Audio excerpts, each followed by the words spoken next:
الحمد لله الحمد لله نحمده ونستعينه ونستغفره ونؤمن به ونتوكل عليه ونعوذ بالله من شرور أنفسنا ومن سيئات أعمالنا من يهده الله فلا مضل له ومن يضلله فلا هادي له ونشهد أن لا إله إلا الله وحده لا شريك له ونشهد أن سيدنا ومولانا محمدًا عبده ورسوله أما بعد فأعوذ بالله من الشيطان الرجيم بسم الله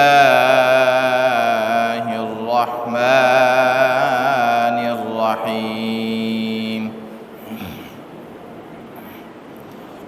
يا أيها الذين آمنوا اذكروا نعمة الله عليكم إذ جاءتكم جنود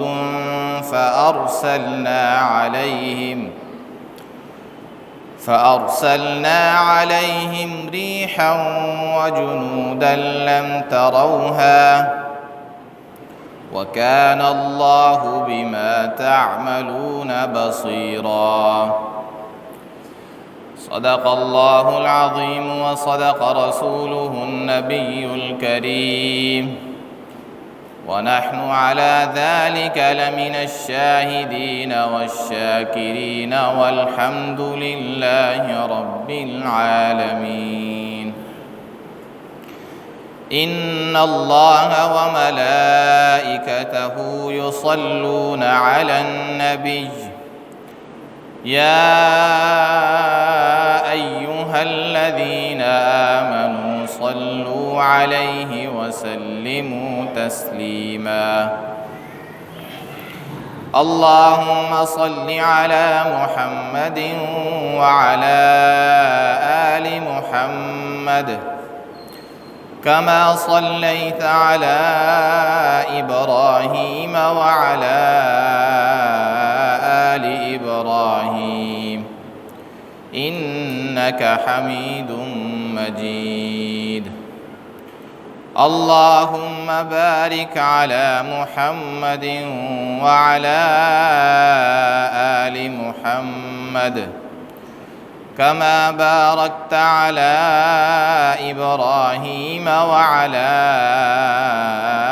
آل إبراهيم إنك حميد مجيد رب اشرح لي صدري ويسر لي أمري واحلل عقدة من لساني يفقه قولي سبحان ربك رب العزة عما يصفون وسلام على المرسلين والحمد لله رب العالمين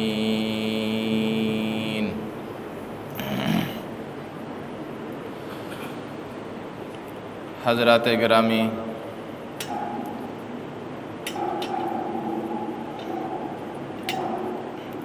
اس وقت آپ احباب کے سامنے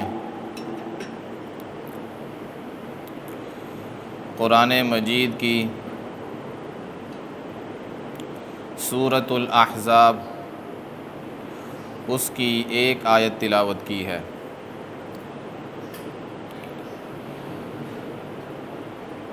اس آیت مبارکہ میں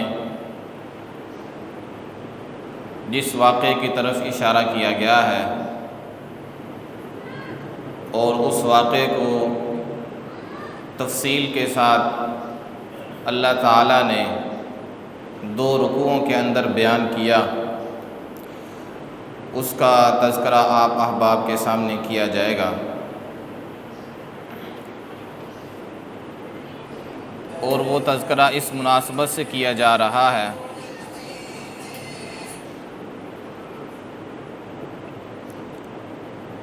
کہ اس وقت جو مہینہ چل رہا ہے وہ مہینہ ماہ شوال کا ہے۔ حضور اکرم صلی اللہ علیہ وسلم کے زمانہ مبارک میں ماہ شوال میں اور سن 5 ہجری میں ایک جنگ لڑی گئی تھی جس کو غزوہ احزاب کہا جاتا ہے۔ اس کو باہر لے جاؤ، کیا شرارتیں کر رہے ہو؟ لے جاؤ اس کو۔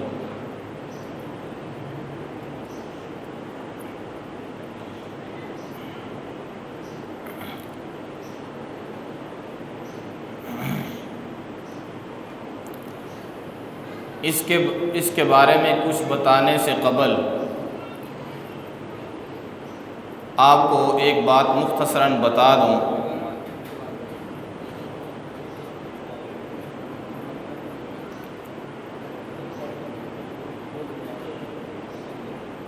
جس سے آپ کو یہ واقعہ سمجھنے میں آسانی ہو جائے۔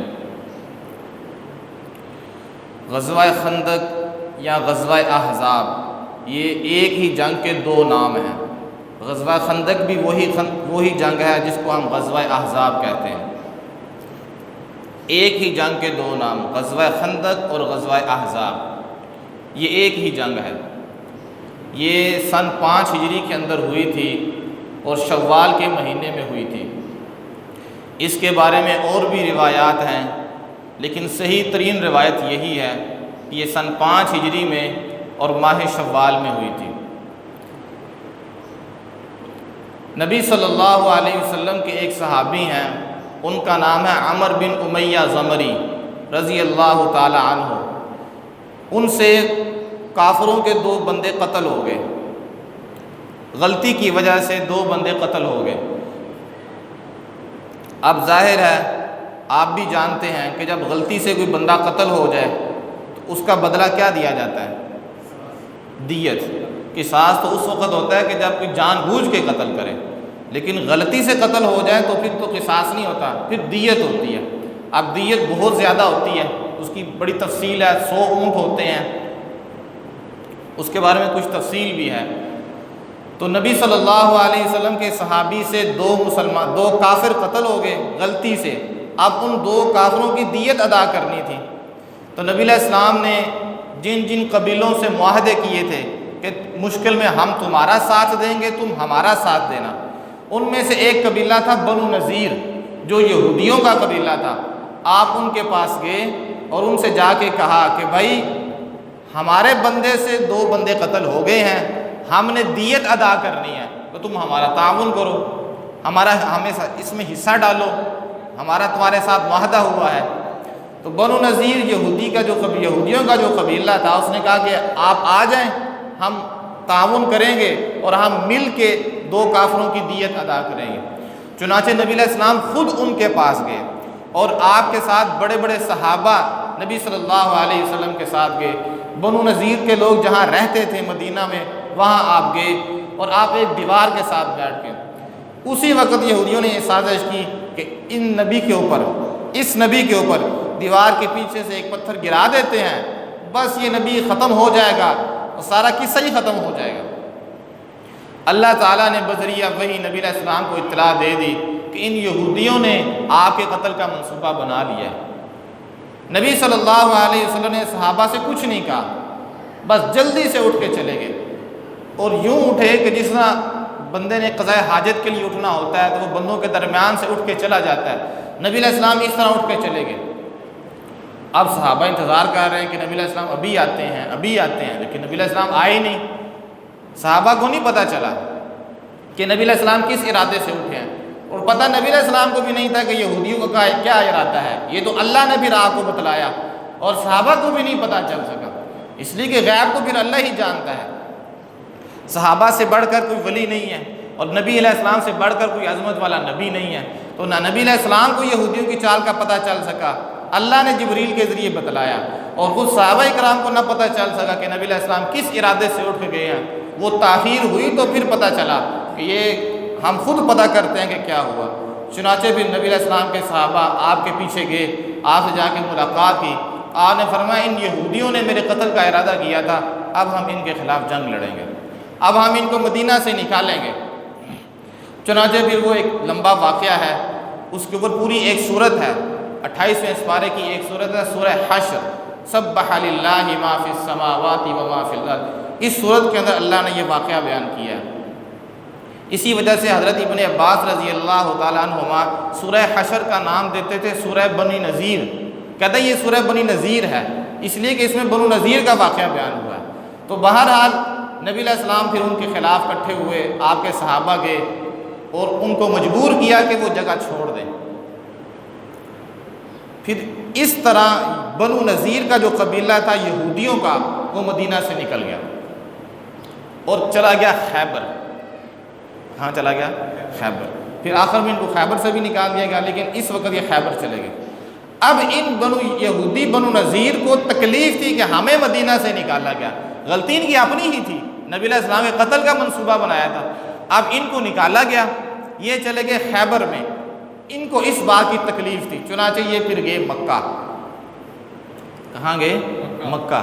اور مکہ کے جا کے جو بڑے بڑے سردار تھے ان کو کہا کہ بھائی وہ تمہارے سے ہی جو لوگ نکل کے گئے تھے انہوں نے تو وہاں ہمارا جینا تنگ کیا ہے، تو تم اس کے خلاف کیوں نہیں لڑتے، تم ان کے خلاف کیوں نہیں جنگ کرتے؟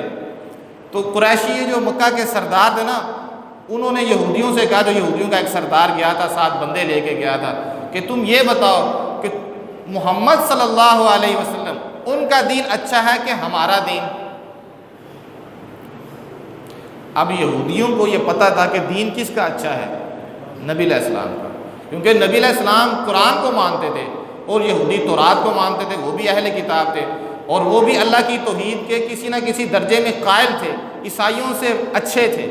یہودیوں کی توحید عیسائیوں سے اچھی ہے، توحید کے حوالے سے یہودی عیسائیوں سے کئی درجہ بہتر ہے۔ تو یہودیوں نے کہا کہ آپ کا دین زیادہ بہتر ہے، نبی کا دین بہتر نہیں ہے، حالانکہ ان کو پتہ تھا کہ نبی علیہ السلام کا دین بہتر ہے۔ مشرکین تو مشرکین ہیں، وہ تو اللہ کے علاوہ کتنے بتوں کو پکارتے ہیں، لیکن چھپا گئے۔ تو کفار کو بھی یقین نہیں ہے، مکہ کے لوگوں کو بھی یقین نہیں ہے، انہوں نے کہا چلو ہمارے ساتھ غلاف کعبہ کو پکڑو، کعبہ کی دیواروں کے ساتھ چمٹ جاؤ اور وہاں جا کے یہ کہو کہ تمہارا دین سچا ہے اور محمد صلی اللہ علیہ ان کا دین غلط ہے، وہ جھوٹے ہیں۔ کعبے کے غلاف کو پکڑ کے کہو، کعبے کی دیواروں کے ساتھ چمٹ کر یہ کہو، پھر ہم تمہاری بات مانیں۔ یہودی تیار ہو گئے، چلے گئے اور جا کے ایسے ہی کہہ دیا۔ اب کافروں کو بھی یقین ہو گیا کہ ٹھیک ہے یہ ہمارے ساتھ ہے۔ تو یہودیوں نے مکہ کے لوگوں کو تیار کر لیا نا، منا لیا۔ غصہ کیا تھا کہ مدینے سے ہم نکالے گئے، غصہ یہ تھا کہ ہم مدینے سے نکالے اپنی کرتوتوں کی وجہ سے گئے تھے، لیکن بہرحال ان کو غصہ تھا، دشمن کا کام چالے چلنا ہی ہوتا ہے۔ انہوں نے پہلے مکہ کے لوگوں کو تیار کیا، پھر ارد گرد کے کچھ 6-7 قبیلے تھے، سب قبیلوں کو تیار کیا۔ قبیلہ اسلم، قبیلہ اشجع، قبیلہ بنو کنانہ، قبیلہ غطفان، قبیلہ فزارہ، یہ جتنے قبیلے تھے ان سب کو تیار کیا۔ جو تیار نہیں ہوتا تھا اس کو لالچ دی کہ ہم تمہیں کھجوریں دیں گے، اتنی کھجوریں دیں گے سال کی، تم ہمارے ساتھ چلو۔ چنانچہ مکہ کے لوگ بھی اور ارد گرد کے قبیلے سارے تیار ہو گئے۔ اب یہ سارے تیار ہو کے نبی صلی اللہ علیہ وسلم کے خلاف آ رہے ہیں۔ یہ کتنے لوگ تھے؟ ان کے بارے میں جو روایات کے اندر آتا ہے کم سے کم تعداد 10,000 کی ہے، پھر بعض روایتوں میں 15 بھی آتا ہے، لیکن کم سے کم جو تعداد بتائی گئی وہ کتنی؟ 10,000، اور یہ سارے کے سارے آ گئے۔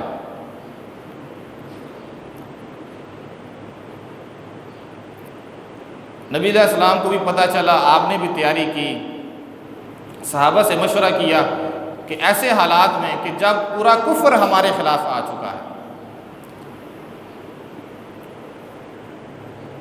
کافر چاہے یہودی ہو چاہے عیسائی ہو، ہے تو مسلمانوں کے خلاف ہی، کافر چاہے یہودی ہو تو چاہے ہے تو مسلمانوں کے خلاف، اس لیے کافر جتنے بھی ہیں ہماری نظروں میں سب ایک ہیں، کیونکہ وہ مسلمانوں کے خلاف ہیں۔ الکفر ملت واحدہ، کفر ایک ہی ملت ہے، چاہے وہ جیسے بھی ہیں، یہودی ہیں، عیسائی ہیں، مشرکین ہیں تو مسلمانوں کے خلاف۔ آگے سارے کے سارے آپ صلی اللہ علیہ وسلم نے صحابہ سے مشورہ کیا کہ ان کے خلاف کیا کرنا چاہیے، اور یہ دن سخت سردی کے تھے۔ آپ صلی اللہ علیہ وسلم نے صحابہ سے مشورہ کیا تو حضرت سلمان فارسی رضی اللہ تعالی عنہ انہوں نے یہ مشورہ دیا، کیونکہ وہ فارس سے آئے تھے۔ انہوں نے کہا یا رسول اللہ، فارس کے اندر جب لوگوں کو اس طرح کے خطرے ہوتے ہیں تو وہ دشمن سے بچنے کے لیے خندقیں کھودتے ہیں، گڑھے کھودتے ہیں، تو آپ بھی ایسا ہی کریں کہ خندقیں کھودیں، گڑھے کھودیں، تاکہ کفار آپ کے پاس آ ہی نہ سکیں، جنگ ہو ہی نہ سکے۔ تو نبی علیہ السلام نے اس مشورے کو پسند فرمایا، نبی علیہ السلام نے اس مشورے کو پسند فرمایا۔ یہ طریقہ جو خندقیں کھودنے کا تھا، یہ مسلمانوں کا تھا کہ کافروں کا؟ کافروں کا، فارسیوں کا تھا، لیکن مصلحت کے پیش نظر ایسا کام کیا جا سکتا ہے، ہمارے دین کے خلاف نہ ہو تو ایسا کام کیا جا سکتا ہے۔ طریقہ کافروں کا تھا یہ خندقیں کھودنا، لیکن نبی علیہ السلام کو سلمان فارسی رضی اللہ تعالیٰ نے بتایا، نبی علیہ السلام نے کہا یہ ٹھیک طریقہ ہے، ہم اسی کو اپنائیں گے۔ چنانچہ پھر آپ نے صحابہ کی جماعتیں بنائی، 3.5 میل لمبی خندق کھودی گئی، 3.5 میل لمبی 3.5 میل، اور 5 گز چوڑی اور 5 گز گہری، چوڑائی بھی 5 گز اور گہرائی بھی 5 گز۔ نبی علیہ السلام نے 10 صحابہ کی ٹولیاں بنائی کہ تم خندقیں کھودو، ہر ایک کو مخصوص حصہ دے دیا کہ تم فلاں فلاں جگہ سے خندقیں کھودنا۔ اس وقت جو مدینہ تھا نا، مدینہ، اس کے 3 اطراف ایسے تھے کہ اس میں یا تو باغات تھے یا لوگوں کے گھر تھے، ایک طرف خالی تھی، وہ تھی شمال کی، باقی تینوں طرفوں میں یا تو باغات تھے یا مکانات تھے۔ اب ظاہر ہے اس طرف سے تو حملہ ہو نہیں سکتا تھا، وہ تو اللہ کی طرف سے ایک نظام بن گیا کہ باغوں کی وجہ سے حفاظت ہو گئی اور مکانات کی وجہ سے حفاظت ہو گئی، ایک طرف خالی تھی۔ تو نبی علیہ جو شمال والی طرف تھی نا، ادھر سے ہی کافروں نے آنا تھا، نبی علیہ السلام نے اسی راستے پھر خندقیں کھدوا دی، اور میں نے بتا دی 3.5 میل لمبی اور 5 گز چوڑی اور 5 گز گہری، یہ پھر خندقیں کھودی گئی۔ صحابہ نے بھوک کی حالت میں خندقیں کھودی، پتھریلی زمین میں، یہ تو ہماری مٹی کی زمین ہے، یہاں گڑھا کھودنا ہو تو مصیبت پڑی ہوتی ہے۔ تو صحابہ کرام نے پھر خندقیں کھودی۔ حضرت سلمان فارسی رضی اللہ تعالیٰ عنہ جنہوں نے یہ مشورہ دیا تھا کہ خندقیں کھودی جائیں، یہ خندق کھود رہے تھے کہ خندق کھودتے کھودتے آگے ایک ایسا پتھر آ گیا جو ٹوٹ ہی نہیں رہا تھا، اور یہ پھر نبی علیہ السلام کے پاس آئے، نبی علیہ السلام سے آ کر کہ یا رسول اللہ یہ پتھر ہے، یہ ٹوٹ ہی نہیں رہا۔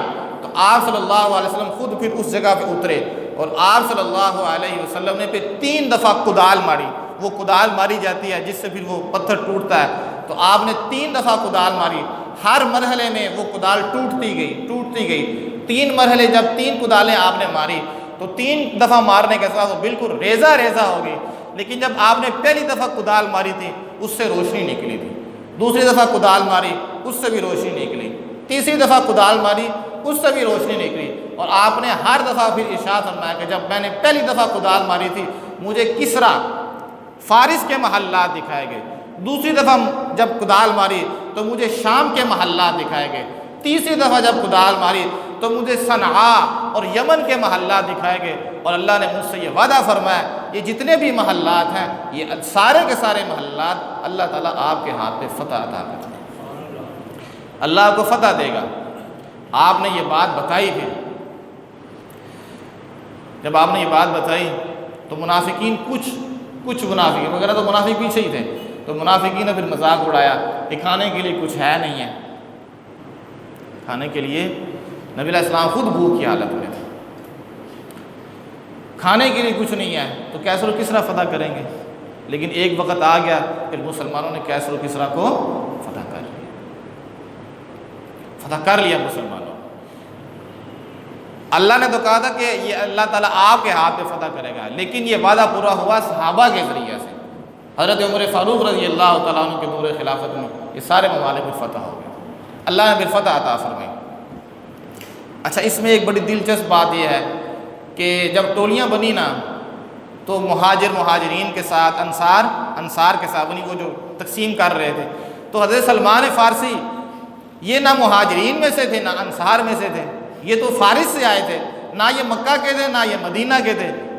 سلمان فارسی یہ مکہ والوں میں بھی شامل نہیں کہ مہاجرین ان کو اپنے ساتھ شامل کر لیں، اور انصار میں سے بھی نہیں، لیکن ہوا یہ کہ دونوں اپنی طرف کھینچ رہے تھے۔ مہاجرین کہتے تھے یہ ہمارے ساتھ مل جائیں، اس لیے کہ انہوں نے مشورہ دیا نا، تو نبی علیہ السلام نے وہ مشورہ، تو ایک عزت ہو گئی، ان کا مشورہ قبول کیا گیا، تو مہاجرین اپنے ساتھ ملائیں، انصار اپنے ساتھ ملائیں۔ اس وقت بھی نبی علیہ السلام نے ارشاد فرمایا سلمان ہم اہل بیت میں سے ہیں، ہم اس کو اپنے ساتھ ملاتے ہیں، کیونکہ مہاجرین تو ظاہر وہ مہاجرین تھے، انصار تھے، تو نبی علیہ السلام نے سلمان فارسی کو پھر کہا یہ ہم اہل بیت میں سے ہیں، ان کو پھر اپنے ساتھ ملایا، اپنے اندر شامل فرمایا۔ یہ ان کے لیے بڑے اعزاز کی بات تھی۔ تو بئر خندق کھود دی گئی، 6 دن میں خندق مکمل ہوئی تھی، 6 دنوں کے اندر خندقیں مکمل ہوئیں۔ اب آپ اندازہ کریں بھوک لگی ہو اور بندے کھدائی کر رہے ہوں، اور کھدائی بھی کس کی؟ عرب کی زمین کی، تو یہ ایمانی جذبے کے بغیر تو پھر ممکن نہیں ہے نا، ایمانی جذبے کے بغیر تو ممکن نہیں ہے۔ اور اس وقت کے حالات کا اگر آپ غور کریں کہ حالات کی سنگینی کتنی تھی، سارا عرب آ گیا نا نبی علیہ السلام کے خلاف۔ اس وقت مدینہ کے اندر بنو قریظہ کا جو قبیلہ تھا وہ مدینہ کے اندر تھا، یہ بھی یہودیوں کا قبیلہ تھا۔ بنو نذیر کو تو نکال دیا نا، وہ میں نے آپ کو بتا دیا، بنو قریظہ مدینہ کے اندر ہی تھا۔ اب آپ حالات کی سنگینی کا اندازہ لگائیں،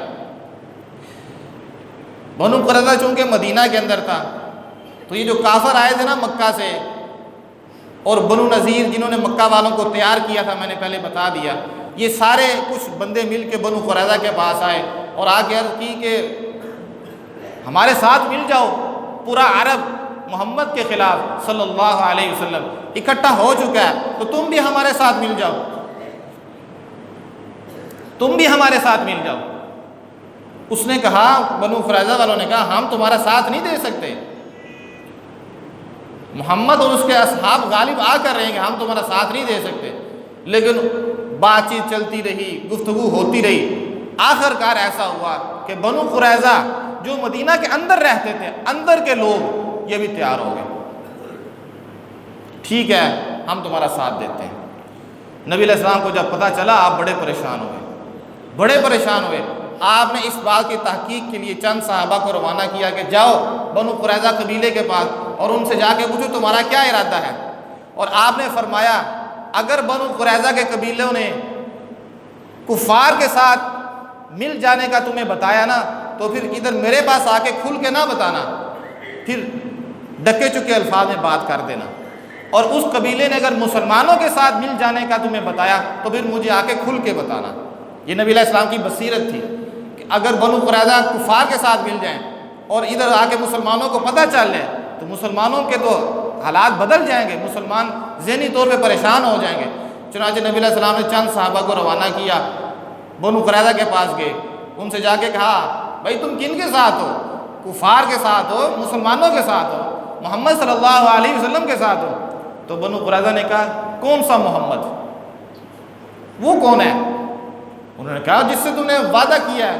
انہوں نے کہا کوئی وعدہ نہیں ہے، کوئی عہد و پیمان نہیں ہے، کسی سے ہمارا کوئی وعدہ نہیں ہے۔ اب نبی علیہ السلام نے کیا کہا تھا کہ اگر وہ کفار کے ساتھ مل گئے تو پھر مجھے دبے لفظوں میں بتانا، کھل کے نہ بتانا۔